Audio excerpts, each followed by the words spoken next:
He may look like a kitten. He'd still fit in the palm of your hand.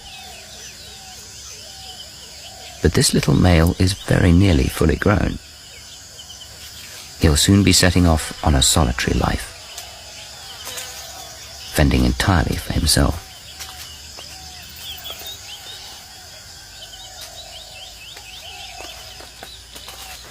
What he lacks in size, he makes up for in daring.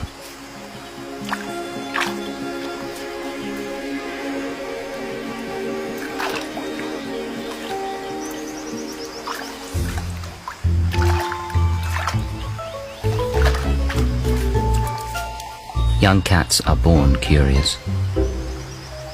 It's how they learn about their world.